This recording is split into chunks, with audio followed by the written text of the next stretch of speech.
There we go. Okay. Bug's in my nose. Alright, so I'm trying it here on Instagram this time. So essentially what I've been doing is I've been streaming on Facebook. And what I've been doing is I've been reading... Is it mirrored again? It's mirrored just like on Facebook. Well, wonderful. Anyway, it's mirrored for you because I don't know how to fix that. But anyhow, this is The Way of Kings by Brandon Sanderson. And essentially what I want to do is read it. And normally I've been streaming on Facebook and then I've been uploading those VODs over onto YouTube. But I figured I'd try it here because maybe it'll reach out to somebody else. But as I always say, I don't think anybody else is watching this. I think it's just me, God, and, me listening to this later. But, regardless, I'm going to do this because I want to do this. Because I'm tired of being afraid of doing things that I've been wanting to do for too long.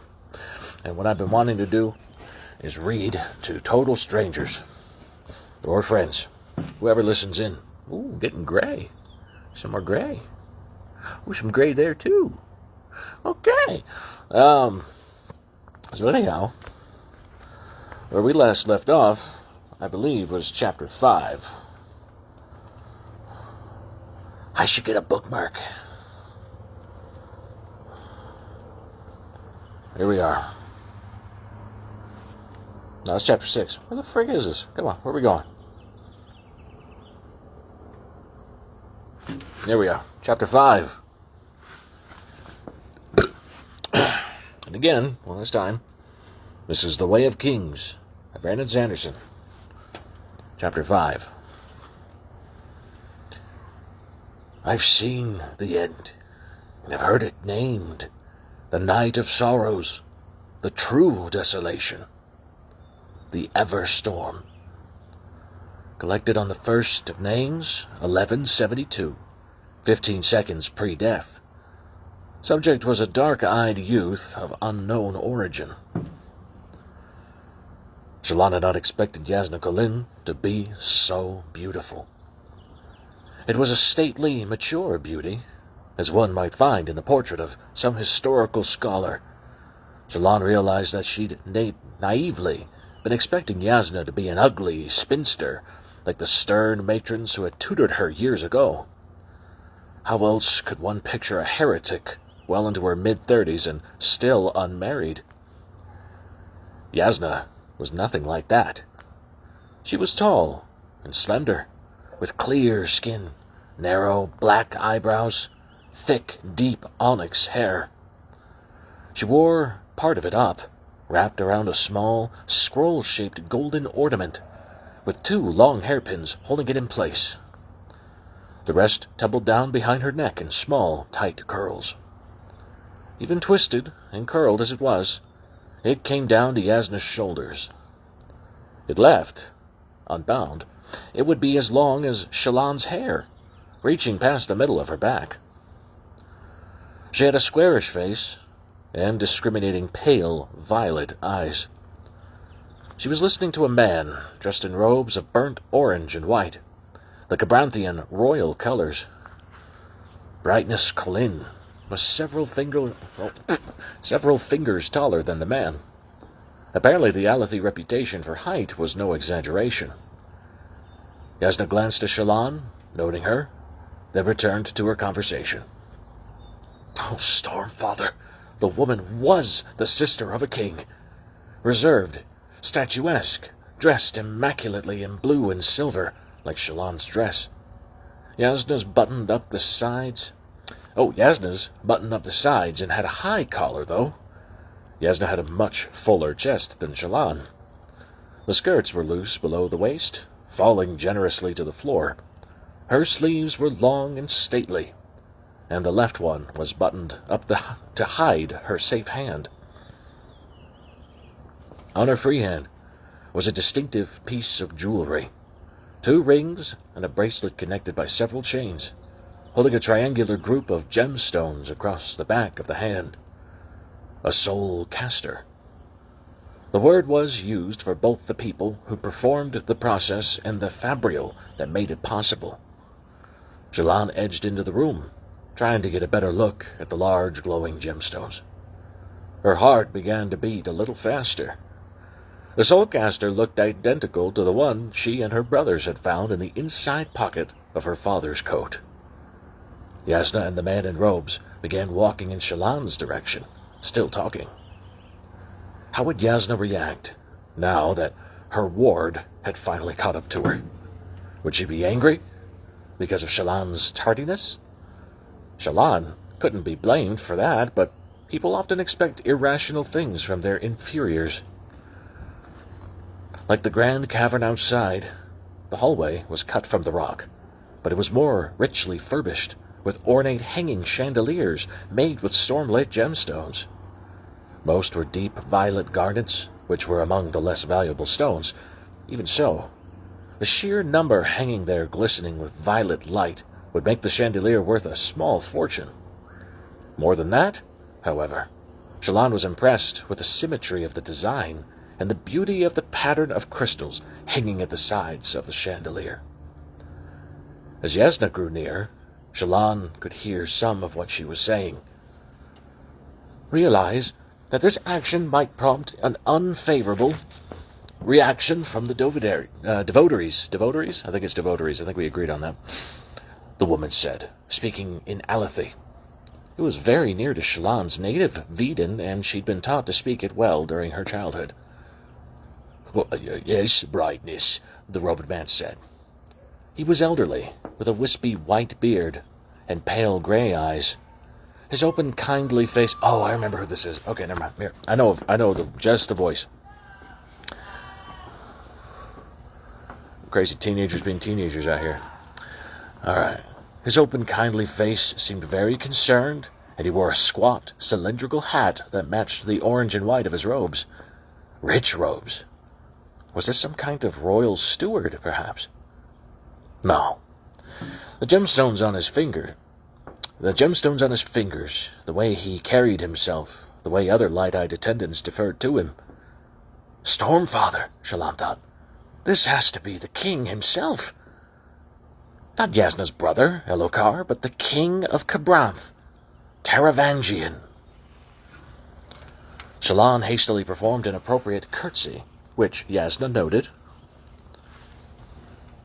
The Ardents have much sway here, your majesty, Yasna said with smooth voice. See if I can turn you a bit. There we go. Now I can lean forward a little more. I'm all glowy and blurry. Does that kind of fix the lighting there? Nah, not much. Oh well. This is the amateur hour. I can be as sucky as I want. Alright. As do I, the king said. You needn't worry about me. Very well, Yasna said. Your terms are agreeable. Lead me to the location, and I shall see what can be done. If you will excuse me as we walk, however, I have someone to attend to. Yasna made a curt motion toward Shallan, waving her to join them. Of course, brightness, the king said. He seemed to defer to Yasna. Kharbranth was a very small kingdom, just a single city, while Alethkar was one of the world's most powerful. An Alethi princess might well outrank a Khabranthian king in real terms, however protocol would have it. Shallan hurried to catch up to Yasna, who walked a little behind the king as he began to speak to his attendants. Brightness, Shallan said. I am Shallan Devar, whom you asked to meet you. I deeply regret not being able to get to you in Dumaderi.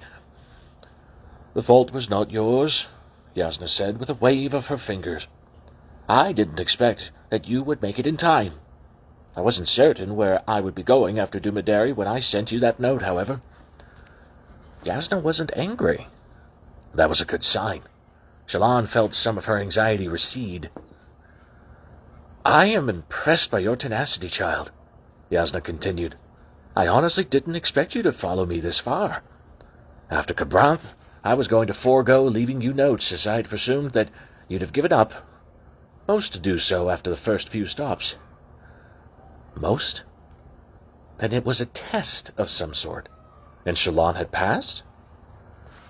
Yes, indeed, Yasna continued, voice musing. Perhaps I will actually allow you to petition me for a place as my ward. Shallan almost stumbled in shock. Petition her? Wasn't that what she'd already done? Brightness, Shallan said. I thought that... well... your letter. Yasna eyed her. I gave you leave to meet me, Miss Devar. I did not promise to take you on. The training and care of a ward is a distraction for which I have little tolerance or time at the present. But you have travelled far. I will entertain your request, though understand that my requirements are strict. Shallan covered a grimace. No tantrum, Yasna noted. That is a good sign. Tantrum, Brightness? From a light-eyed woman? You would be surprised, Yasna said dryly. But attitude alone will not earn you your place. Tell me, how extensive is your education? Extensive in some areas, Shallan said. Then she hesitantly added, extensively lacking in others. Very well, Yasna said. Ahead, the king seemed to be in a hurry, but he was old enough that even an urgent walk was still slow. Then we shall do an evaluation. Answer truthfully, and do not exaggerate, as I will soon discover your lies. Feign no false modesty, either. I haven't the patience for a superior. Or a simperer. A simp. Yes, Brightness. We shall begin with music. How would you judge your skill? I have a good ear, Brightness, Shallan said, honestly. I'm best with voice, though I have been trained on the zither and the pipes. I would be far from the best that you'd heard, but I'd also be far from the worst. I know most historical ballads by heart. Give me the refrain from Lilting Adrene. Here? I'm not fond of repeating myself, child. Shallan blushed, but began to sing. It wasn't her finest performance, but her tone was pure, and she didn't stumble over any of the words. Good, Yasna said, as Shallan paused for a breath. Languages. Shallan fumbled for a moment, bringing her attention away from frantically trying to remember the next verse. Languages. I can speak your native Alethi, obviously, Shallan said. I have a passable reading knowledge of Thaylen, and good spoken Azish. I can make myself understood in Saleh, but not read it. Yasna made no comment either way. Shallan began to grow nervous. Writing, Yasna asked. I know all of the major, minor, and topical glyphs, and can paint them calligraphically. That's a big kid word. Calligraphically. So can most children. Well, the glyph words that I paint are regarded by those who know me as quite impressive. Glyph words, Yasna said. I had reason to believe you wanted to be a scholar, not a purveyor of superstitious nonsense. I've kept a journal since I was a child, Shallan continued, in order to practice my writing skills. Oh, congratulations, Yasna said.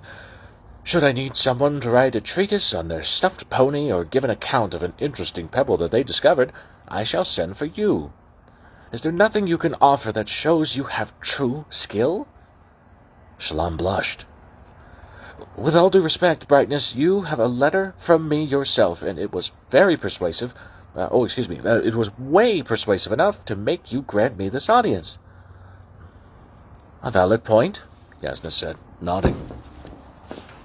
It took you long enough to make it. How is your training in logic and its related arts? I am accomplished in basic mathematics, Shallan said, still flustered, and I often helped with minor accounts for my father. I have read through the complete works of Tormes, Nashan, Nihali, the Just, and, of course, Nahodad. Placini? Who? No. Gabranthon? Ustara? Madaline, Siasik, Shalka daughter Hasweth. Shallan cringed and shook her head again.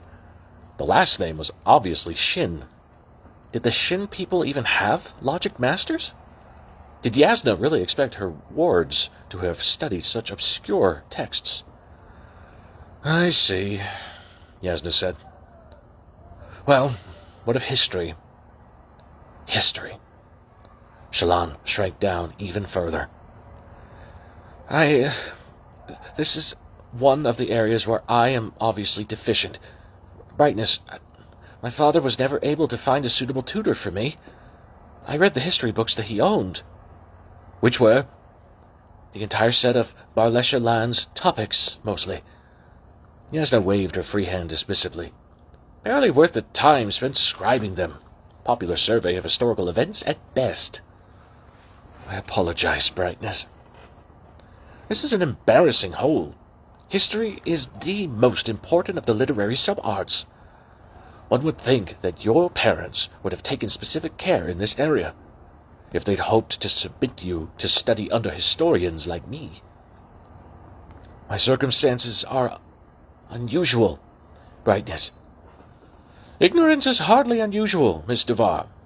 The longer I live, the more I come to realize that it is the natural state of the human mind. There are many who will strive to defend its sanctity, and then expect you to be impressed with their efforts. Shallan blushed again. She realized she had some deficiencies, but Yasna had unreasonable expectations. She said nothing, continuing to walk beside the taller woman. How long was this hallway, anyway? She was so flustered. She didn't even look at the paintings that they passed. They turned a corner, walking deeper into the mountainside. Well, let us move on to science, then, Yasna said, tone displeased. What can you say of yourself there? I have the reasonable foundation in the sciences you might expect of a young woman my age, Shallan said, more stiffly than she would have liked. Which means? I can speak with skill about geography, geology, physics, and chemistry. I've made particular study of biology and botany, as I was able to pursue them with a reasonable level of independence on my father's estates. But if you expect me to be able to solve Fabrizin's conundrum with a wave of my hand, I suspect you shall be disappointed. Have I not a right to make reasonable demands of my potential students, Miss Duvar? Reasonable? Your demands are about as reasonable as the ones of the 10 heralds on Proving Day. With all due respect, Brightness, you seem to want potential wards to be master scholars already. I may be able to find a pair of 8-year-old ardents in the city who might fit your requirements. They could interview for the position, though they may have trouble hearing well enough to answer your questions. I see, Yasna replied. And do you speak with such pique to your parents as well? Shallan winced. Her time spent with the sailors had loosed her tongue far too much. She had traveled all this way only to offend Yasna? She thought of her brothers, destitute, keeping up a tenuous facade back home. Would she have to return to them in defeat, having squandered this opportunity? I did not speak to them this way, Brightness, nor should I to you. I apologize. Well, at least you are humble enough to admit fault. Still, I am disappointed. How is it that your mother considered you ready for a wardship? My mother passed away when I was a child, Brightness. And your father soon remarried. Malise Gavelmar, I believe. Shallan started at her knowledge. House Duvar was ancient, but only of a middling power and importance. The fact that Yasna knew the name of Shallan's stepmother said a lot about her. My stepmother passed away recently. She didn't send me to be your ward. I took this initiative upon myself. My condolences, Yasna said. Perhaps you should be with your father, seeing to his estates and comforting him rather than wasting my time. The men walking ahead turned down another side passage. Yasna and Shallan followed, entering a smaller corridor with an ornate red and yellow rug, mirrors hanging on the walls. Shallan turned to Yasna. "My father has no need of me." Well, that was true. "But I have great need of you. As this interview itself has proven, if ignorance galls you so much, can you in good conscience pass up the opportunity to rid me of mine?" "I've done so before, Miss Devar. You are the 12th young woman to ask me for a stewardship this year." Wardship. 12? Shallan thought. In 1 year. And she'd assumed that women would stay away from Yasna because of her antagonism towards the devotaries. The group reached the end of the narrow hallway, turning a corner to find, to Shallan's surprise, a place where a large chunk of rock had fallen from the ceiling. A dozen or so attendants stood there, some looking anxious. What was going on? Much of the rubble had evidently been cleared away. "Get these dang bugs out of my nose, man. Picking my nose in front of all the people." Much of the rubble had evidently been cleared away, though the gouge in the ceiling gaped ominously. It didn't look out on the sky. They had been progressing downward, and were probably far underground. A massive stone, taller than a man, had fallen into a doorway on the left. There was no getting past it into the room beyond. Shallan thought she heard some sounds on the other side. The king stepped up to the stone, speaking in a comforting voice. He pulled a handkerchief out of his pocket and wiped his aged brow. "The dangers of living in a building cut directly into the rock," Yasna said, striding forward. "When did this happen?" Apparently, she hadn't been summoned to the city specifically for this purpose. The king was simply taking advantage of her presence. "During the recent high storm, Brightness," the king said.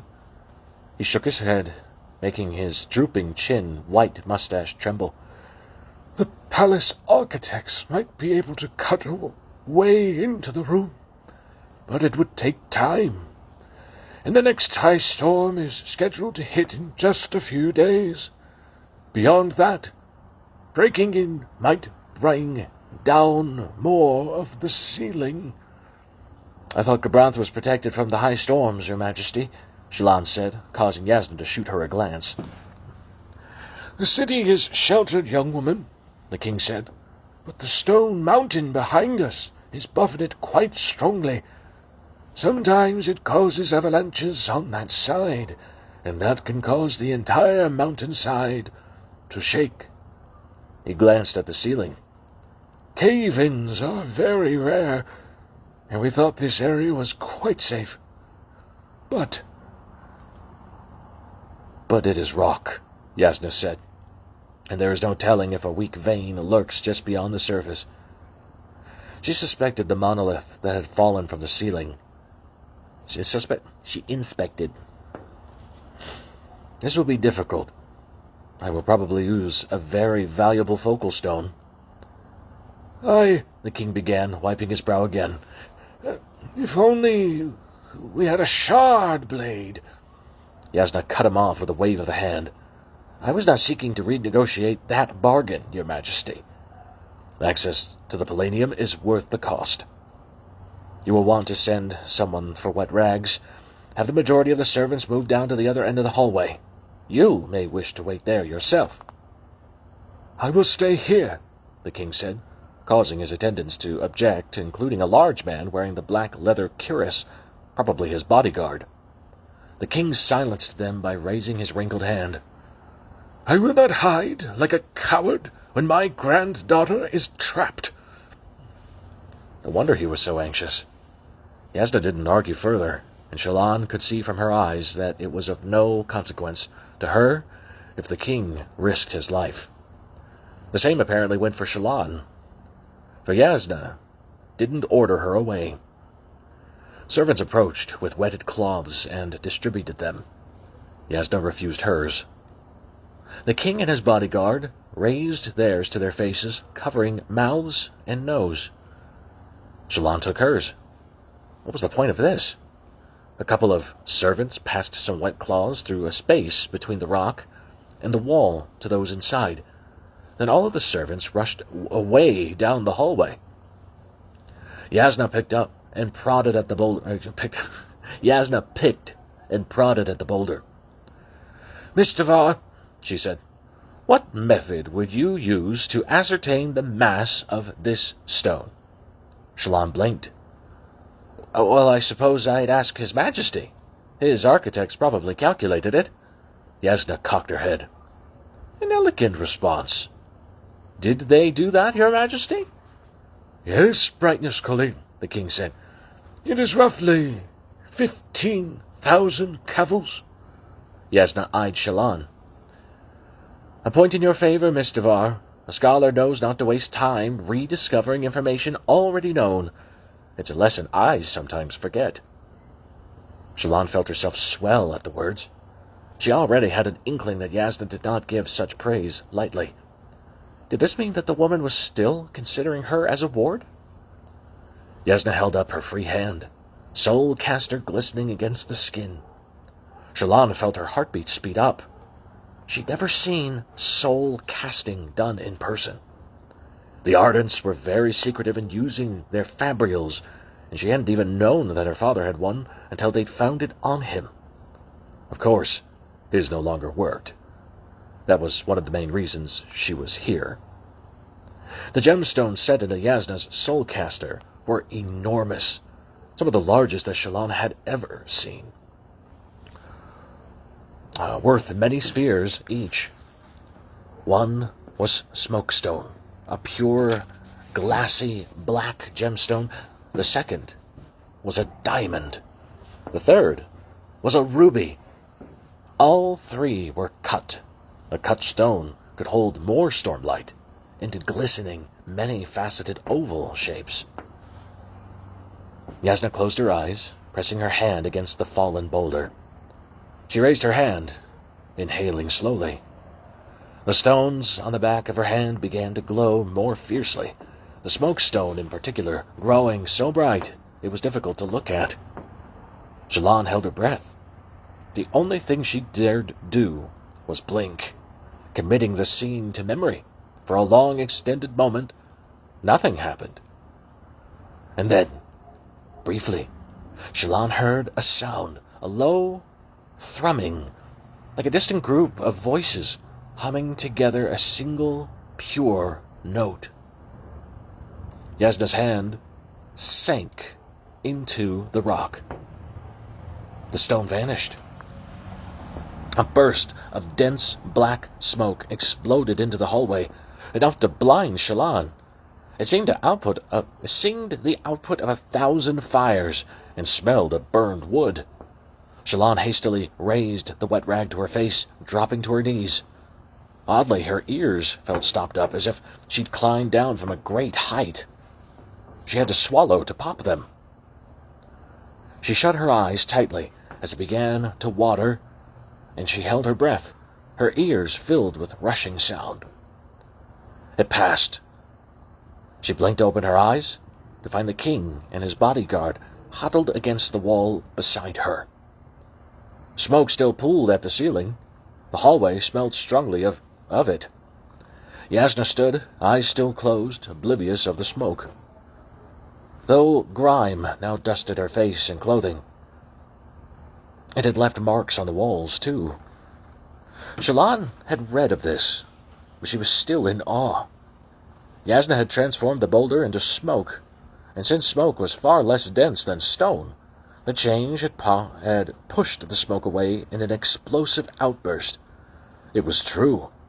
Yasna really did have a functioning soulcaster, and a powerful one, too. 9 out of 10 soulcasters were capable of few limited transformations, creating water or grain from stone, forming bland, single-roomed rock buildings out of the air or cloth. A greater one, like Yasna's, could effectuate any transformation, literally turn any substance into any other one.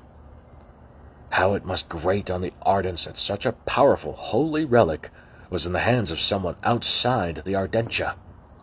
And a heretic no less. Shallan stumbled to her feet, leaving the cloth at her mouth, breathing humid but dust-free air. She swallowed, her ears popping again as the hall's pressure returned to normal.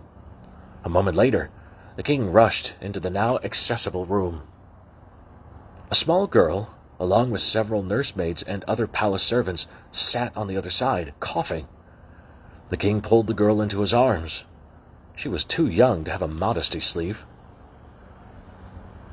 Yasna opened her eyes, blinking as if momentarily confused by her location. She took a deep breath and didn't cough. Indeed, she actually smiled as if enjoying the scent of the smoke. Yasna turned to Shallan, focusing on her. "You are still waiting for a response? I'm afraid you will not like what I say." "But you haven't finished your testing of me yet," Shallan said, forcing herself to be bold. "Surely you won't give judgment until you have." "I haven't finished?" Yasna asked, frowning.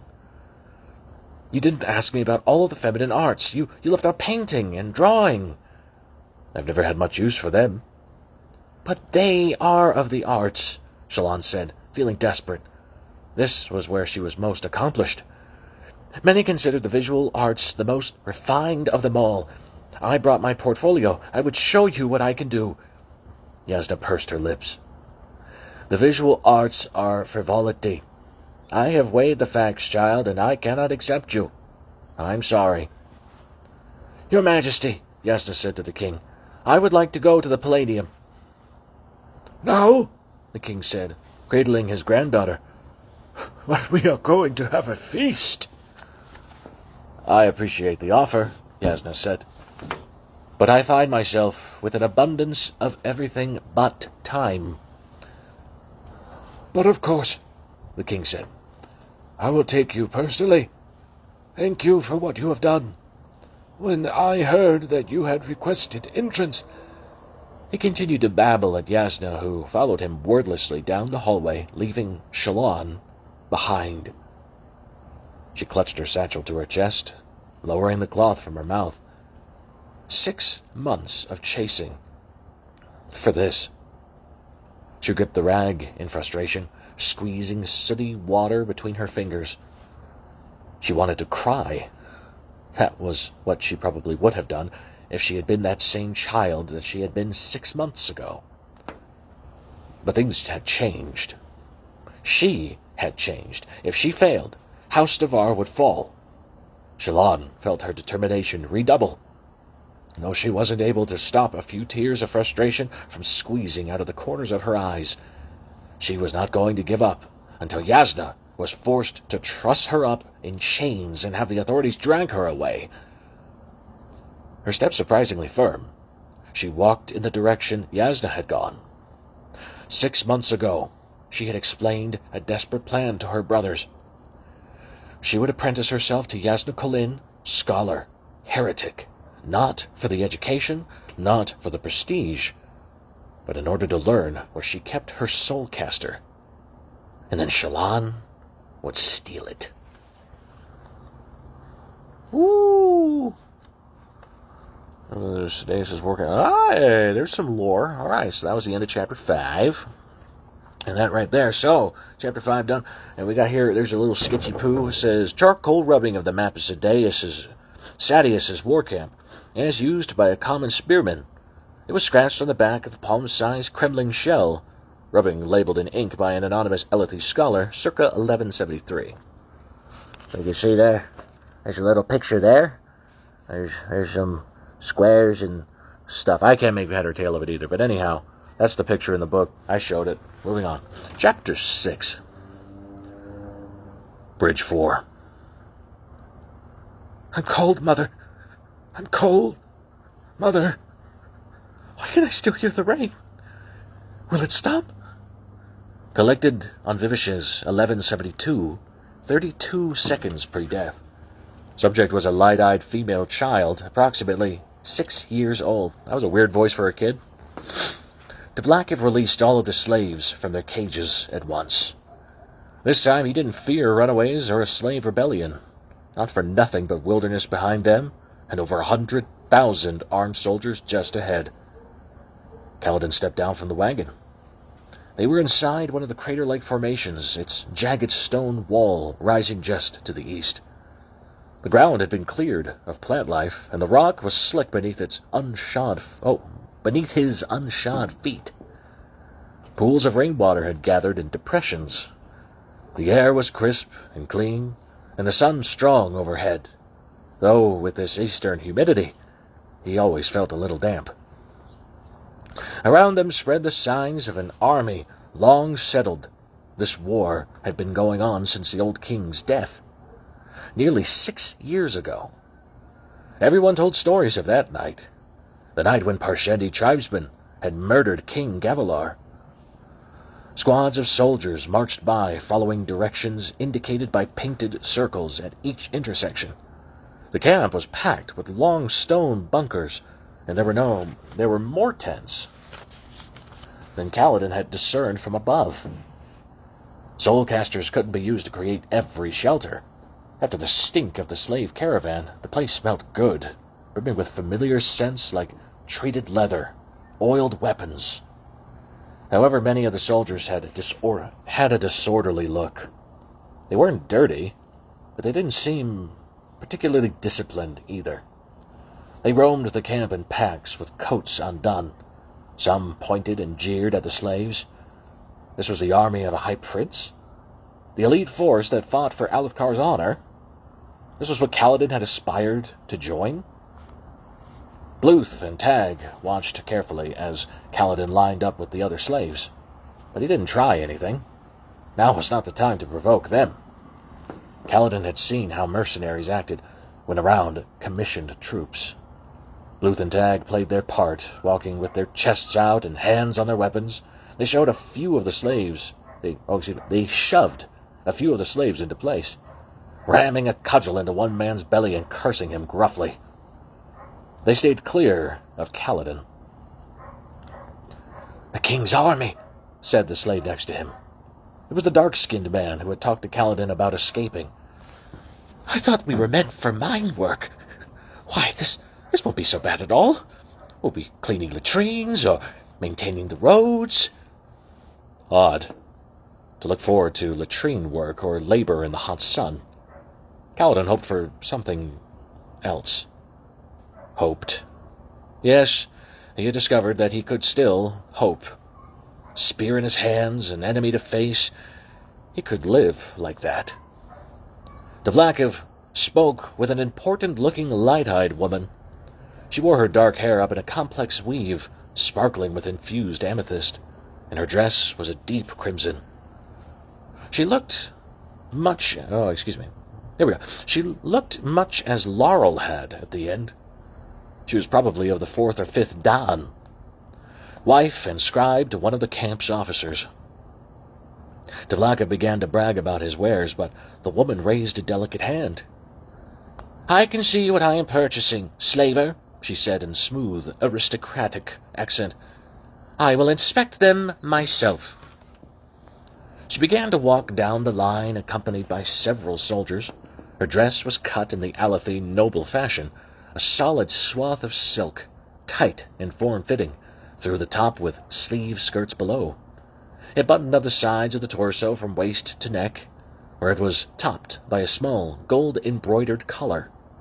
The long left cuff hid her safe hand. Kaladin's mother had always just worn a glove, which seemed far more practical to him. Judging by her face, she was not particularly impressed with what she saw. "These men are half-starved and sickly," she said, taking a thin rod from a young female attendant. She used it to lift the hair from one man's forehead, inspecting his brand. "You're asking 2 emerald broams a head?" Devlakov began to sweat. Perhaps 1.5. And what would I use for them?" "What would I use them for? I wouldn't trust men this filthy near the food, and we have parshmen to do most of the other work." "If your ladyship is not pleased, I could approach other high princes." "No," she said, smacking the slave that she'd been regarding as he shied away from her. 1.25. They can help cut the timber for us in the northern forests. She trailed off as she noticed Kaladin. Here now, this is far better stock than the others. I thought that you might like this one, Devlakiv said, stepping up to her. He is quite... She raised the rod and silenced Devlakiv. She had a small sore on one lip. Some ground cussweed root could help with that. Remove your top, slave, she commanded. Kaladin stared her right in her blue eyes and felt an almost irresistible urge to spit at her. No, he couldn't afford that. Not when there was a chance. He pulled his arms out of the sack-like clothing, letting it fall to his waist, exposing his chest. Despite 8 months as a slave, he was far better muscled than the others. Large number of scars for one so young, the noblewoman said thoughtfully. You are a military man, yes? Yes. His windspren zipped up to the woman, inspecting her face. Mercenary? Amaram's army, Kaladin said. A citizen. Second none. Once a citizen. Oh, once a citizen, Devlakiv put in quickly. He was. She silenced Devlakiv again with her rod, glaring at him. Then she used the rod to push aside Kaladin's hair and inspect his forehead. Shush, Glyph, she said, clicking her tongue. Several of the soldiers nearby stepped closer, hands on their swords. Where I come from, slaves who deserve these are simply executed. Well, they are fortunate, Kaladin said. And how did you end up here? I killed someone, Kaladin said, preparing his lies carefully. Please, he thought to the heralds, please. It had been a long time since he had prayed for anything. The woman raised an eyebrow. I'm a murderer, Brightness, Kaladin said. I got drunk, made some mistakes. And I can use a spear, as well as any man. Put me in your Bright Lord's army. Let me fight again.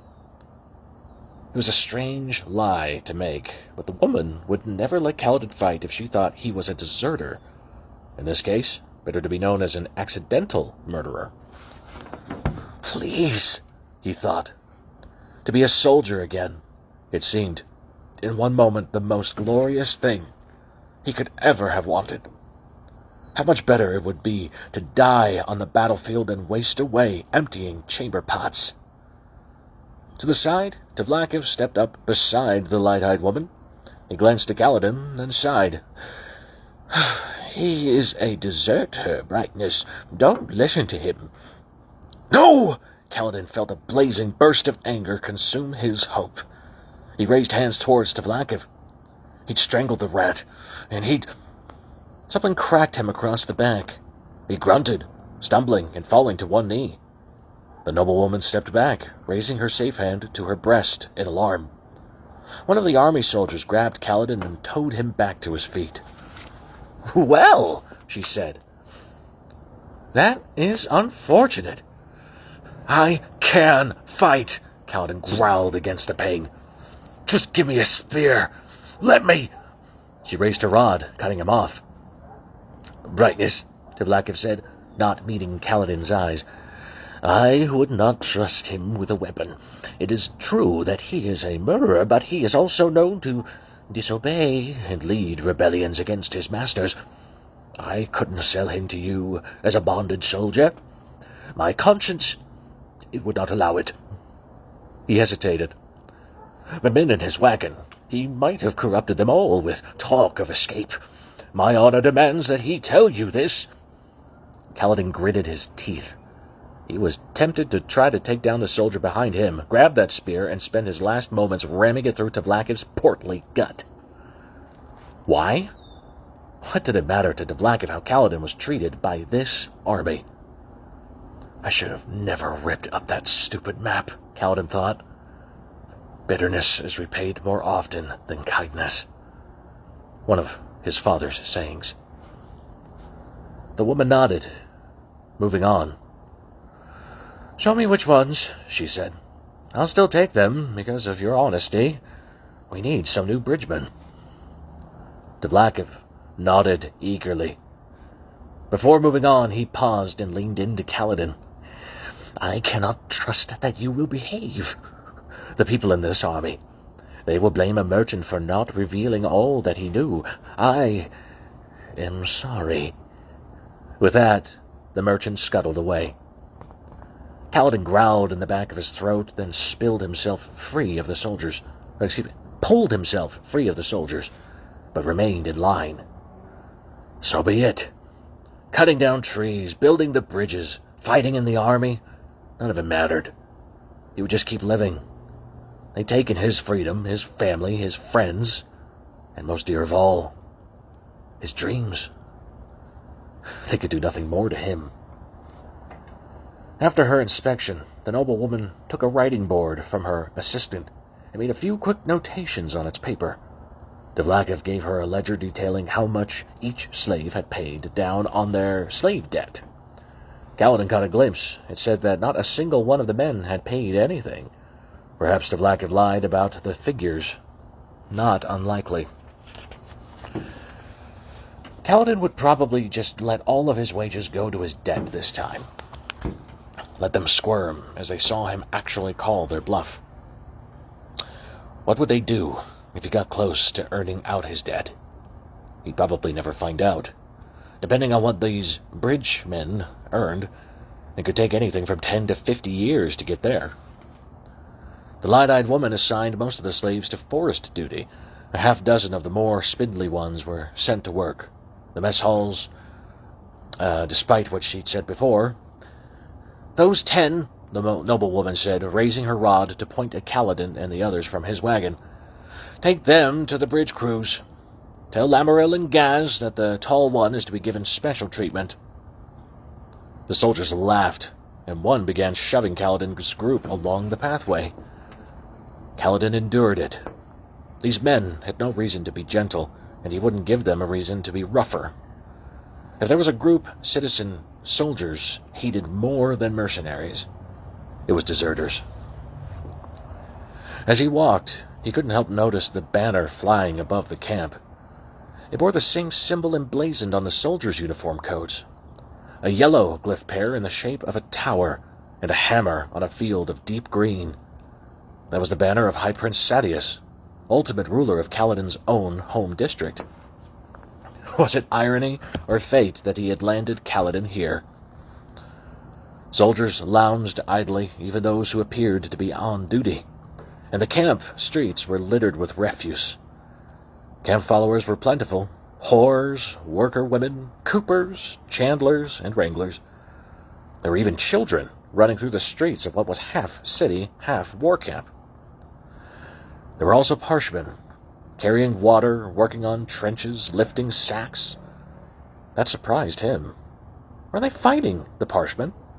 Were they worried that these would rise up? Apparently not. The parshmen here worked with the same docility as the ones back in the Hearthstone. Perhaps it made sense. Alethi had fought against Alethi back in his armies at home. So why should there be parshmen on both sides of this conflict? The soldiers took Kaladin all the way around to the northeastern quarter of the camp. A hike that took some time, though. The soul-cast stone barracks each looked exactly the same. The rim of the camp was broken distinctively, like ragged mountains. Old habits made him memorize the route. Here the towering circular wall had been worn away by countless high storms, giving a clear view eastward. That even patch of ground would make a good staging area for an open patch of ground. Oh, I just read the line twice.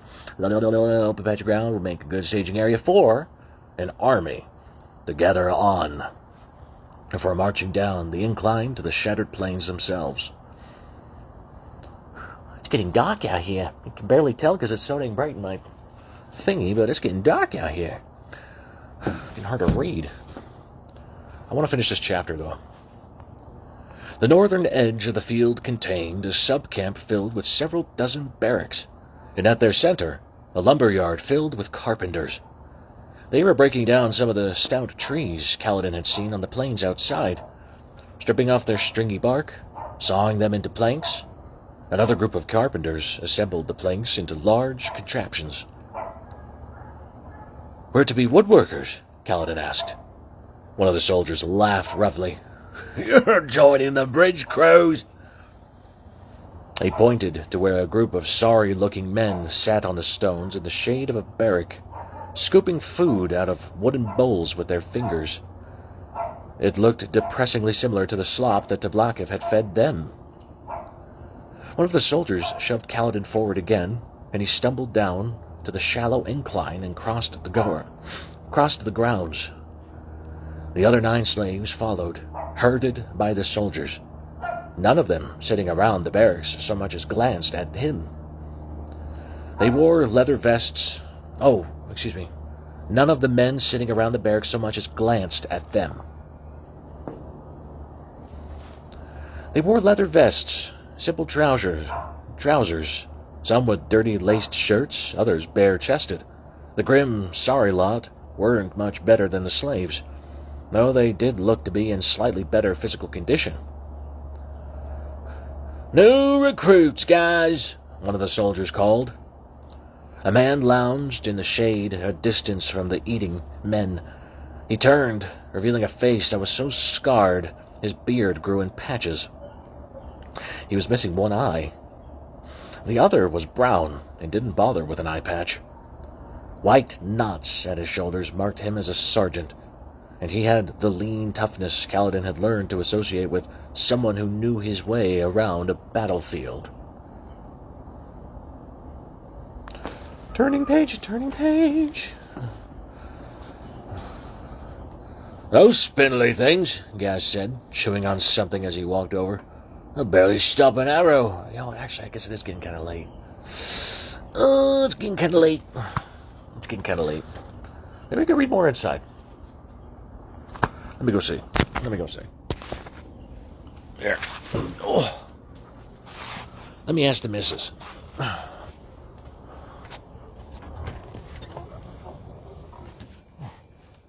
Hey, Erica. Yeah. You awake? Yeah. Is it right if I read in here? Yeah. I just want to finish this chapter. Is it right if I turn the bright lights on? Yeah, that's fine. Okay. Oh, wrong one. There we go. Ha ha ha. All right. Let me get my stuff. Oh my goodness. We're going to read inside because it is hot and I am loud. Oh, and I don't want to bug the neighbors. I keep making the dogs bark. Oh, this sucks. Here. I might have to take 2 trips. Here we go. Going back inside so I can read a book.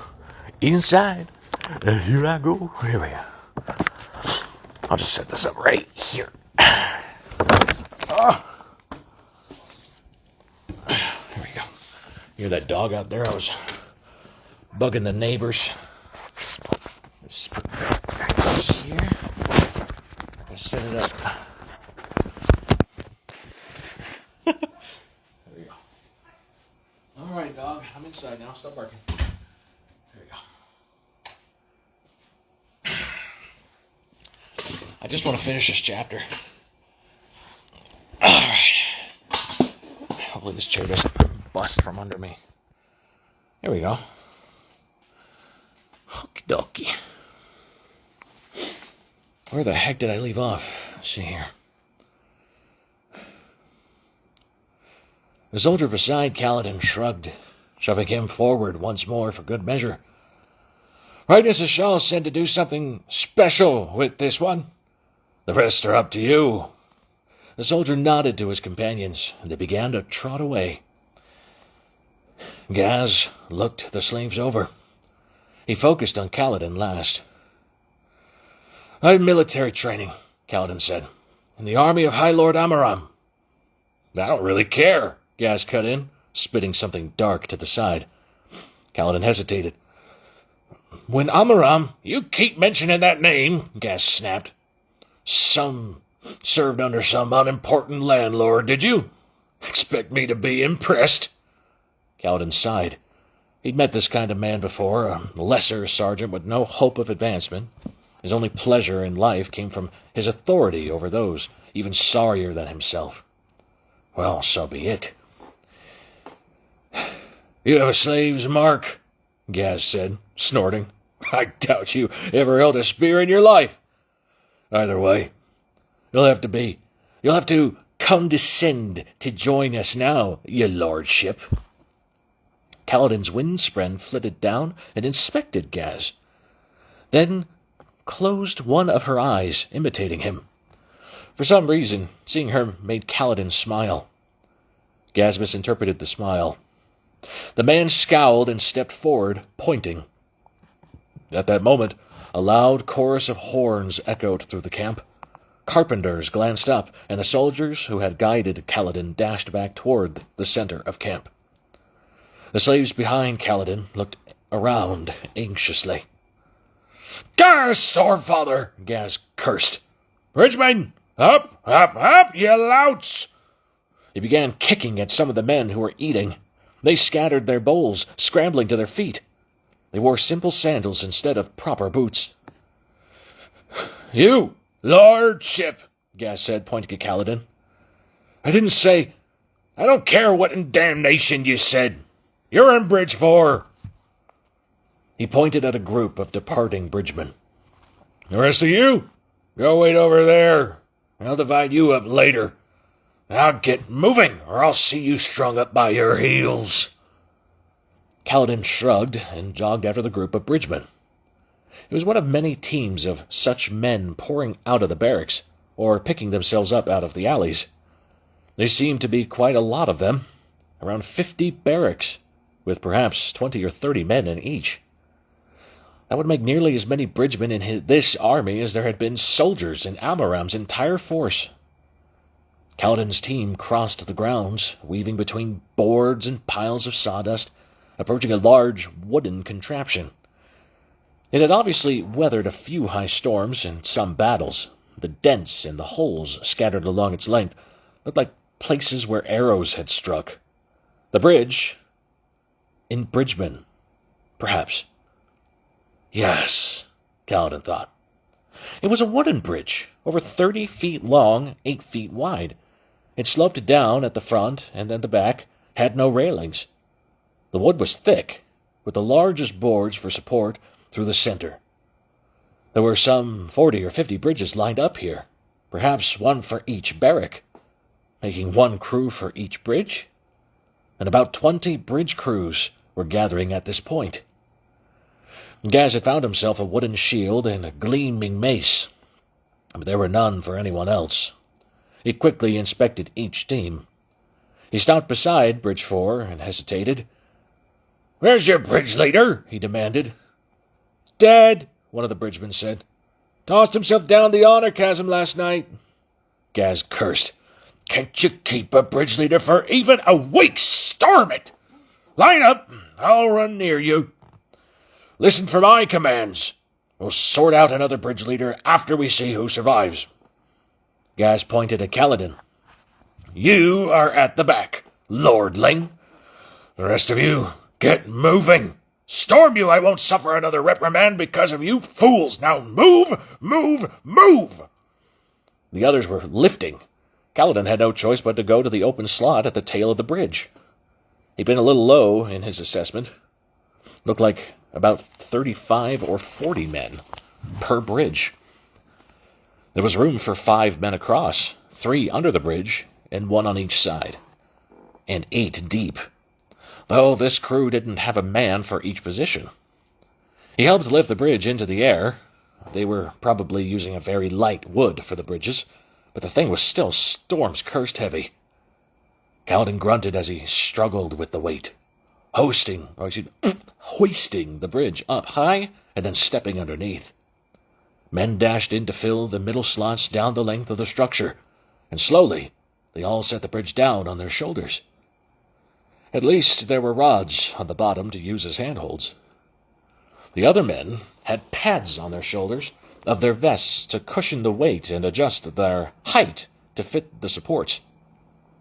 Kaladin hadn't been given a vest, so the wooden supports dug directly into his skin. He couldn't see anything. There was an indentation for his forehead, but wood cut off his... Here we go. He couldn't see a thing. There was an indentation for his forehead, but wood cut off his view to all sides. The men at the edges had better views. He suspected those spots were more coveted. The wood smelled of oil and sweat. "Go!" Gaz said from outside, voice muffled. Kaladin grunted as the crew broke into a jog. He couldn't see where he was going and struggled to keep from tripping as the bridge crew marched down the eastern slope to the shattered plains. Soon, Kaladin was sweating and cursing under his breath, the wood rubbing and digging into the skin of his shoulders. He was already starting to bleed. "Poor fool," a voice said from the side. Kaladin glanced to the right, but the wooden handholds obstructed his view. "Are you—" Kaladin puffed. "Are you talking to me?" "You shouldn't have insulted Gaz," the man said. His voice sounded hollow. "He sometimes lets new men run an outside row. Sometimes." Kaladin tried to respond, but he was already gasping for breath. He thought himself in better shape than this, but he'd spent 8 months being fed slop, being beaten, and waiting out high storms in leaking cellars, muddy barns, or cages. He was hardly the same man anymore. "Breathe in and out deeply," said the muffled voice. "Focus on the steps. Count them. It helps, you know." Kaladin followed the advice. He could hear other bridge crews running nearby. Behind them came the familiar sounds of men marching in hoofbeats on the stone. They were being followed by an army. Below, rockbuds and small shale-bark ridges grew from the stone, tripping him. The landscape of the shattered plains appeared to be broken, uneven, and rent, covered with outcroppings and shelves of rock.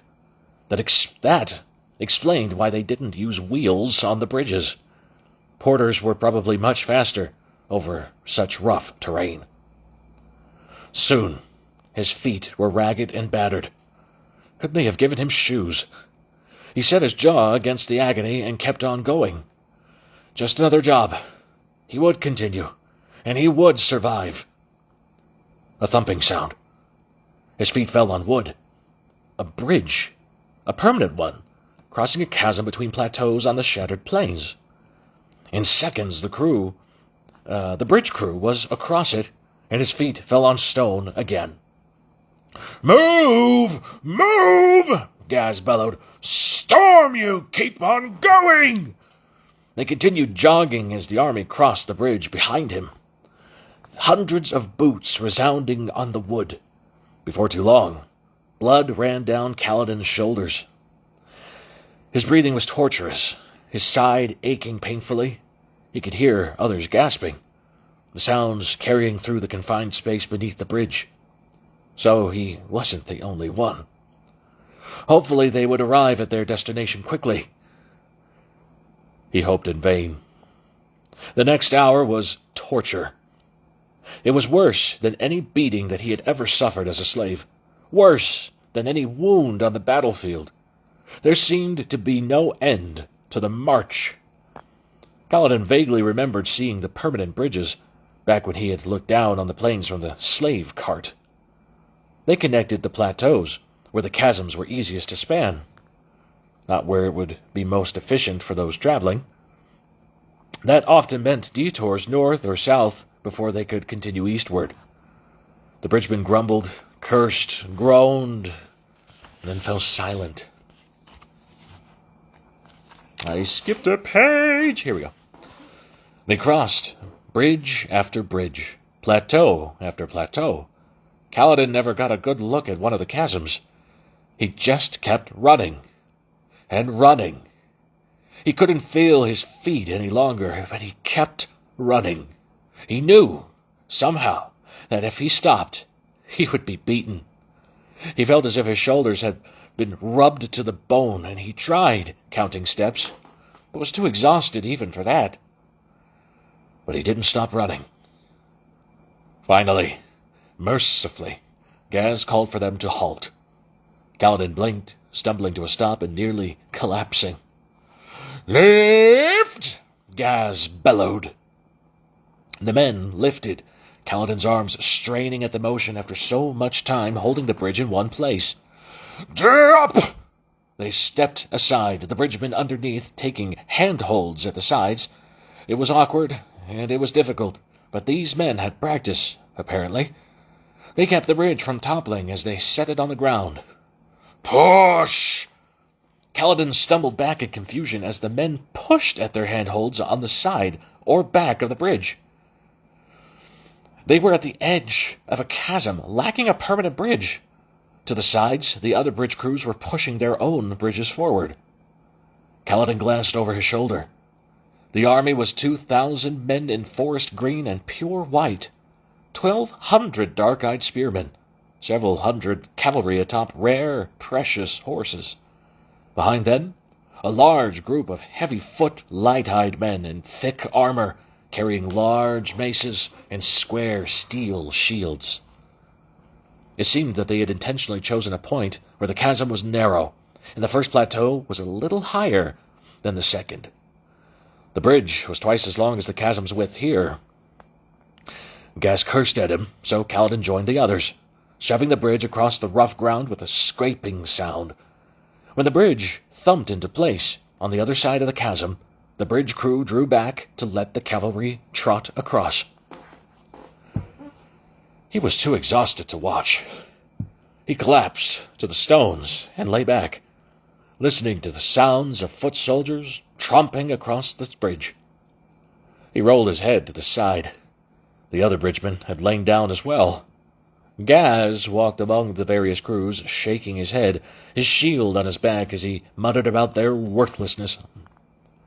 Kaladin longed to lie there, staring at the sky, oblivious of the world. His training, however, warned that might cause him to cramp up. Am I zoomed in? Can I zoom out? Nope. I should just... All right. Sorry.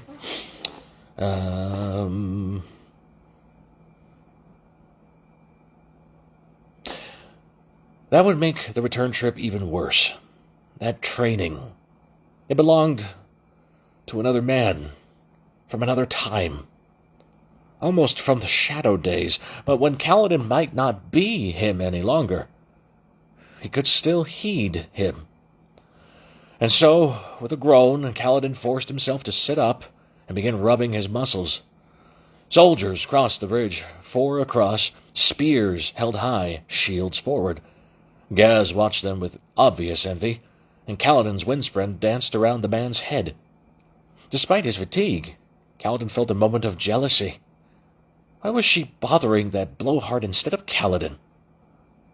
After a few minutes, Gaz noticed Kaladin and scowled at him. "He's wondering why you aren't lying down," said a familiar voice. Oh, sorry, I figured her name already, but I thought it was the Spren, my bad. Said a familiar voice. The man who had been running beside Kaladin lay on the ground a short distance away, staring up at the sky. He was older, with graying hair, and he had a long, leathery face to complement his kindly voice. He looked as exhausted as Kaladin felt. Kaladin kept rubbing his legs, pointedly ignoring Gaz. Then he ripped off some portions of his sack-like clothing and bound his feet and shoulders.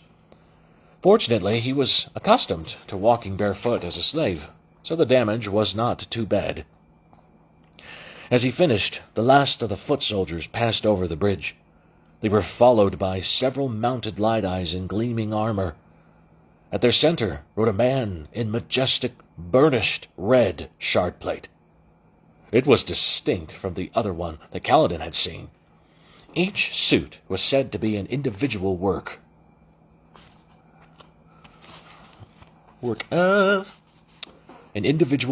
of art, but it had the same feel. Ornate, interlocking, topped by a beautiful helm with an open visor. The armor felt alien somehow, It had been crafted in another epoch, a time when gods had walked Roshar. "Is that the king?" Kaladin asked. The leathery bridgeman laughed tiredly. "Oh, we could only wish."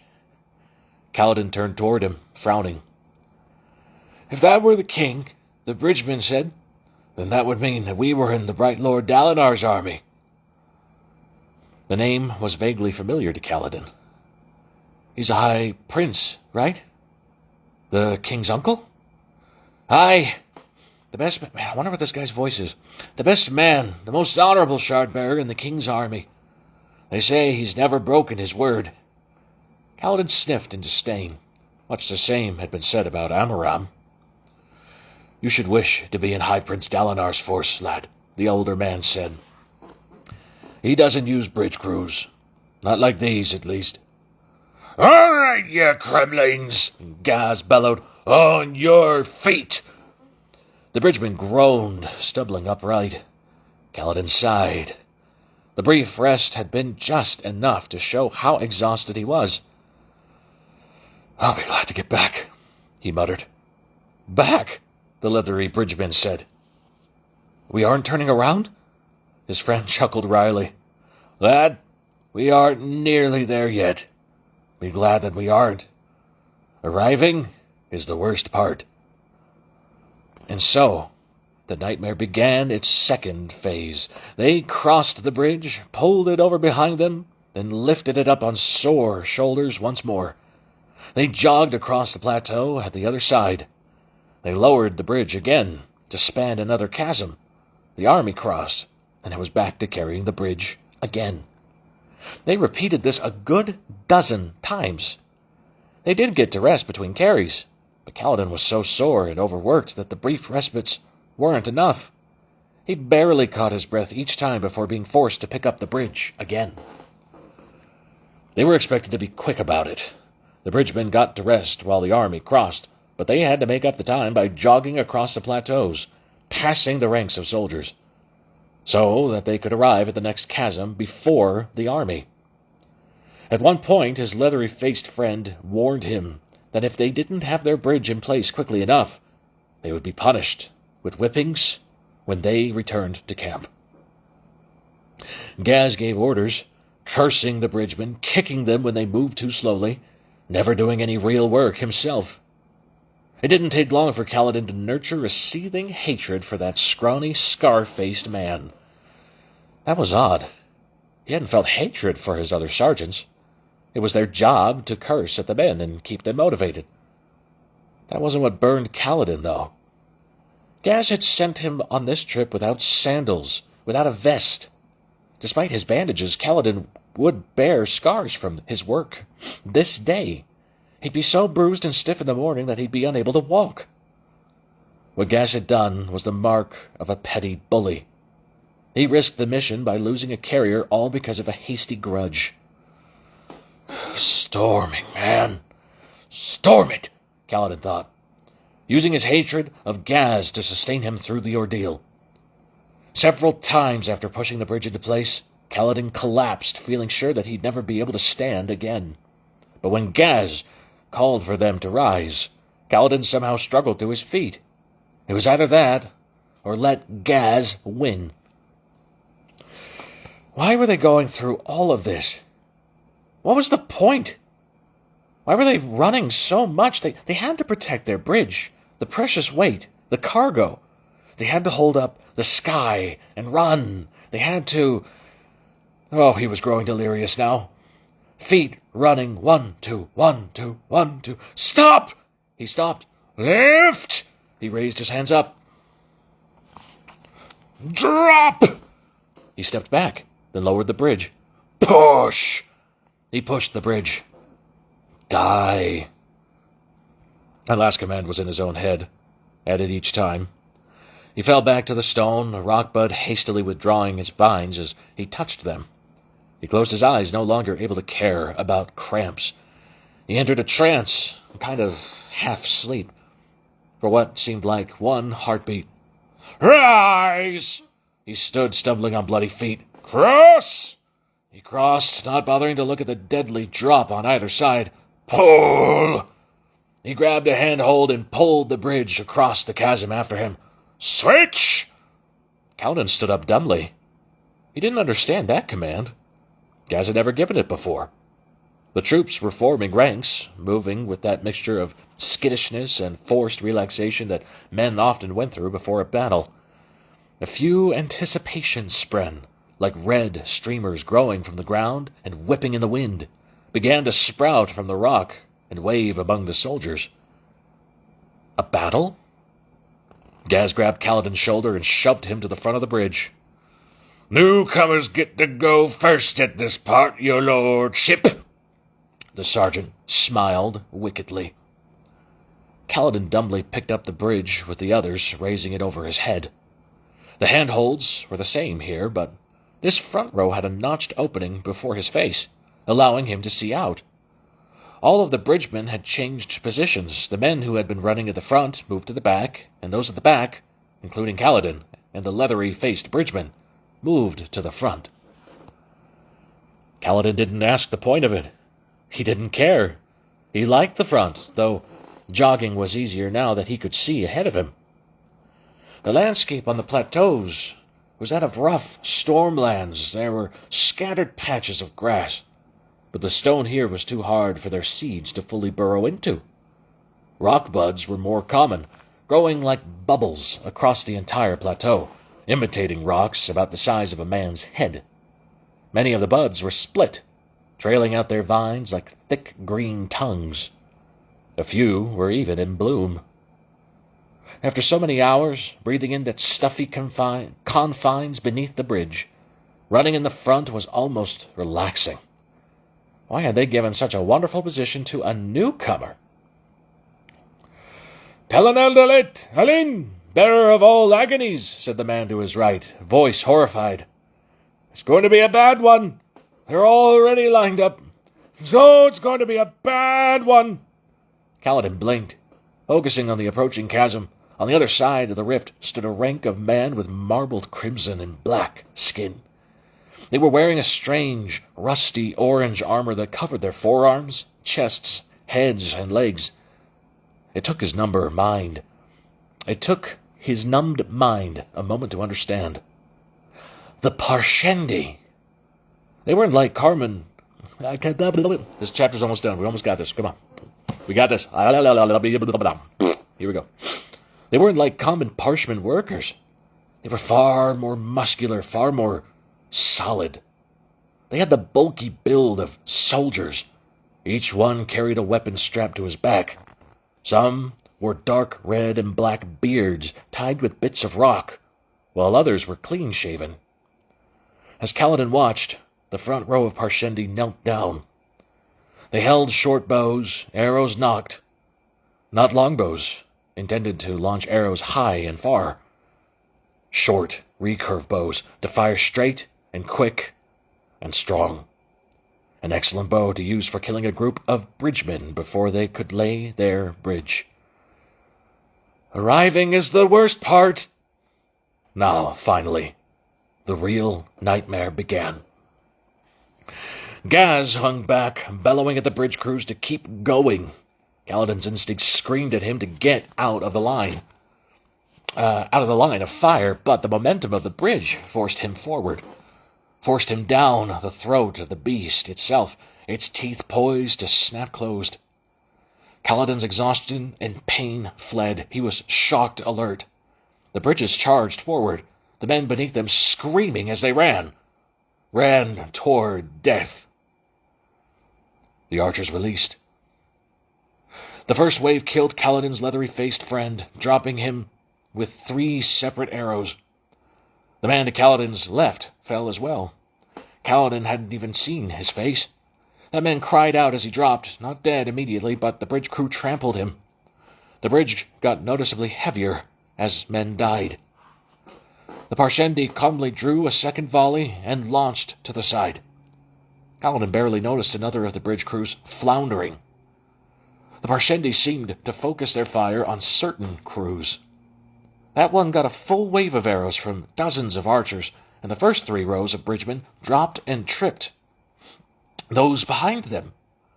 Their bridge lurched, skidded on the ground, and making a sickening crunch as the mass of bodies fell over one another. Arrows zipped past Kaladin, killing the other 2 men in the front line with him. Several other arrows smacked into the wood around him, one slicing open the skin of his cheek. He screamed, in horror, in shock, in pain, in sheer bewilderment. Never before had he felt so powerless in a battle. He'd charged enemy fortifications, he'd run beneath waves of arrows, but he had always felt a measure of control. He'd had his spear. He'd had a shield. He could fight back. Not this time. The bridge crews were like hogs running to the slaughter. A third volley flew, and another of the 20 bridge crews fell. Waves of arrows came from the Alethi side as well, falling and striking the Parshendi. Kaladin's bridge was almost to the chasm. He could see the black eyes of the Parshendi on the other side, could make out the features of their lean, marbled faces. All around them, bridgemen were screaming in pain across, cutting them out from underneath their bridges. There was a crashing sound as another bridge dropped its bridgemen, slaughtered. Behind, Gaz called out, "Lift and down, you fools! Lift and down!" The bridge crew lurched to a stop as the Parshendi launched another volley. Men behind Kaladin screamed. The Parshendi firing was interrupted by a return volley from the Alethi army. Though he was shocked, senseless, Kaladin's reflexes knew what to do. Drop the bridge. Get into position. Get to the pushing. This exposed the bridgemen, who had been safe in the back ranks. The Parshendi archers obviously knew this was coming. They prepared and launched one final volley. Arrows struck the bridge in a wave, dropping a half-dozen men, spraying blood across the dark wood. Fear spren, wiggling and violet, sprang up through the wood and wriggled in the air. The bridge lurched, growing much harder to push as they suddenly lost those men. Kaladin stumbled, hands slipping. He fell to his knees and pitched out. Leaning over the chasm, he barely managed to catch himself. He teetered, one hand dangling above the void, the other gripping the edge. He overextended. His overextended mind wavered with vertigo as he stared down that sheer cliff, down into the darkness. The height was beautiful. He'd always loved climbing high rock formations with Tien. By reflex, he shoved himself back onto the plateau, scrambling backward. A group of foot soldiers, protected by shields, had taken up positions pushing the bridge. The army's archers exchanged arrows with the Parshendi as the soldiers pushed the bridge into place, and heavy cavalry thundered across, smashing into the Parshendi. 4 bridges had fallen, but 16 had been placed in a row, allowing for an effective charge. Kaladin tried to move, tried to crawl away from the bridge, but he just collapsed where he was, his body refusing to obey. He couldn't even roll over onto his stomach. "I should go," he thought in exhaustion. "See if that leather-faced man is still alive. I should bind his wounds. Save." But he couldn't. He couldn't move. He couldn't think. To his shame, he just let himself close his eyes and gave himself over to unconsciousness. "Kaladin." He didn't want to open his eyes. We're almost there. He didn't want to open his eyes. To wake meant returning to that awful world of pain, a world where defenseless, exhausted men were made to charge lines of archers. That world was a nightmare. "Kaladin!" The feminine voice was soft, like a whisper, yet still urgent. "They're going to leave you. Get up. You'll die." I can't go back. Let me go." Something snapped against his face, a slight slap of energy with a sting to it. He cringed. It was nothing compared with his other pains, but somehow it was far more demanding. He raised a hand, swatting. The motion was enough to drive away the last vestiges of stupor. He tried to open his eyes. One refused, blood from a clot on his cheek having run down and crusted around the eyelid.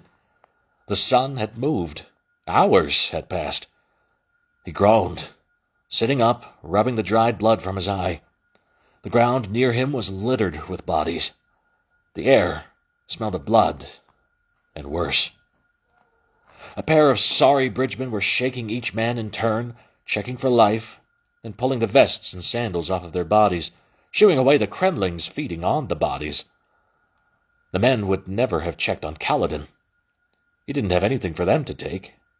They'd have left him with the corpses stranded on the plateau. Kaladin's windspren flitted through the air above him, moving anxiously. He rubbed his jaw where she'd struck him. Large spren like her could move small objects and give little pinches of energy. That made them all the more annoying. This time, it had probably saved Kaladin's life. He groaned at all the places where he hurt. "Do you have a name, spirit?" he asked, forcing himself to his battered feet. Picking through the corpses of the dead Parshendi, looking for something, harvesting equipment maybe. It appeared that Sadeas's force had won. At least, there didn't seem to be any Parshendi still alive. They'd either been killed, or they had fled. The plateau they'd fought on seemed exactly like the others that they had crossed. The only thing that was different here was that there was a large lump of something in the center of the plateau. It looked like an enormous rock bud, perhaps some kind of chrysalis or shell, a good 20 feet tall. One side had been hacked open, exposing slimy innards. He hadn't noticed it on the initial charge. The archers had demanded all of his attention. "A name," the windspren said, her voice distant. "Yes, I do have a name." She seemed surprised as she looked at Kaladin. "Why do I have a name?" "How should I know?" Kaladin said, forcing himself to move.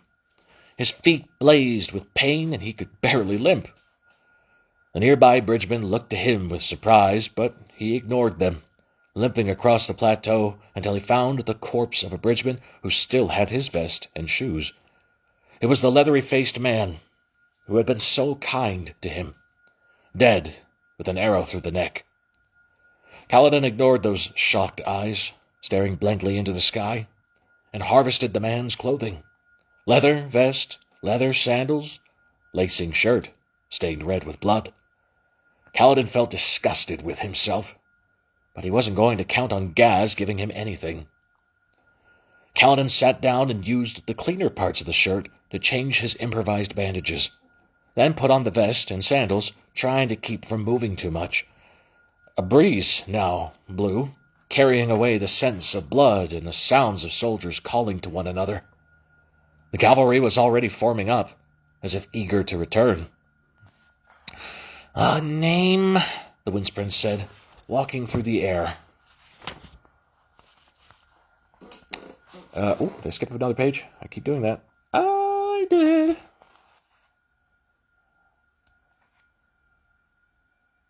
Trying to get out of the... Oh my gosh. What just happened? Name. Okay, 125, 126. We're almost there. Almost there. Here we go. Ah! Walking through the air to stand beside his face. She was in the shape of a young woman, complete with flowing skirt and delicate feet. Sylphrena. Sylphrena, Kaladin repeated, tying on the sandals. Syl, the spirit said. She cocked her head. That's amusing. It appears that I have a nickname. Congratulations. Kaladin stood up again, wobbling. To the side, Gaz stood with hands on hips, shield tied to his back.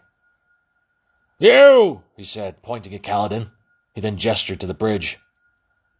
You've got to be kidding, Kaladin said, looking as the remnants of the bridge crew, fewer than half of their previous number, remained, gathered around the bridge. You either carry or you stay behind, Gaz said. He seemed angry about something. I was supposed to die, Kaladin realized. That's why he didn't care if I had a vest or sandals. I was at the front. Kaladin was the only one on the front row who had survived. Kaladin nearly sat down and let them leave him. But dying of thirst on a lonely plateau was not the way that he had chosen to go. He stumbled over to the bridge. "Don't worry," said one of the other bridgemen. "They'll let us go slow this time. Take lots of breaks, and we'll have a few soldiers to help. Takes at least 25 men to lift a bridge, I'd say." Kaladin sighed, getting into place as some unfortunate soldiers joined them, and together they heaved the bridge into the air. It was terribly heavy, but they managed it, somehow. Kaladin walked, feeling numb. He thought that there was nothing more life could do to him, nothing worse than the slave's brand with a shash. Nothing worse than losing all he had to the war. Nothing more terrible than failing those that he had sworn to protect. It appeared that he'd been wrong. There had been something more that they could do to him, one final torment that they had reserved just for Kaladin. And it was called Bridge 4. Oh! That's the end of Chapter 6. We're on Chapter 7. What's that? That'll be my bookmark now. All right. Thank you. Oh, what book am I eating? Carson, this is The Way of Kings by Brandon Sanderson. But the camera is backwards and flipped, so you had to read that backwards. But that's okay. Anyway, this was a first. I don't know if I'm going to keep doing this on Instagram or not. I'll just see if it's easier to save the VODs and put them on YouTube afterwards. But anyhow, that was that. Thank you for joining me. Thank you, me. I reckon I'll be the only one that's ever going to be listening to these later on. But regardless, OCD is kind of a real jerk, and it's important. It's important to keep combating it and keep trying to do the things that you love and that you care about. Oh, see, my eye keeps wandering. It's my new superpower. I can frog out like Uncle Vernon. But I'm grateful for anybody that stopped in and left a little heart or a little comment or whatever. I don't know how this thing works. But I figure Instagram is very similar to Facebook. They're both owned by the Zuck. So hopefully I can save this and upload this whole thing onto YouTube so I can preserve that for later. And anyhow, all I can say is, if you're scared to do hard things, try to do them anyway. There's some hard things that I'm still too scared to do, but I've been too scared to do this for a long time, and now I think this is my fifth sit down, I can't remember. But I feel really good. I feel really happy.